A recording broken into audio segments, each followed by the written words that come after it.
So I was reading the doom and gloom about inflation this morning, which seems to be a daily occurrence now. But it had me thinking about inflation in other aspects, one of which is that no self-development is like inflation for your brain, because knowledge is ever increasing. Access to knowledge is increasing. Therefore, the knowledge that you have is losing purchasing power every year. It's basically knowledge inflation.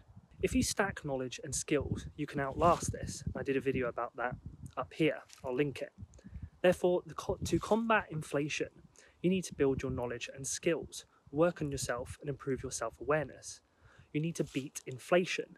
If you really want to be a top 1%, you'll need to beat the market too. But for now, focus on beating inflation. First, estimate what sort of growth people have in your industry. Think about conferences, books, articles published, papers, etc. I know some of it's rubbish and perhaps a little clicky circle jerk, but some of it does yield increase in knowledge.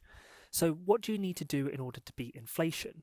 Just being on top of industry knowledge will probably be enough to beat inflation unless you're in a super competitive market, in which case you'll need to think outside the box and bring fresh thinking, new original ideas. You'll need to pull knowledge from other industries. You'll need to be thinking of the markets that intersect your industry. You'll need to build contacts there too. You might think this is too much of a focus on knowledge and understanding, but remember, Warren Buffett spends 90% of his day reading, analysing, thinking, pondering. He understood the benefit long ago. He knew he could outcompete people. But the one thing missing so far? Action.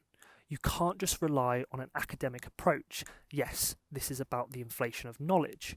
However, the amount of knowledge gained from practicing, trying, failing, and learning is immeasurable.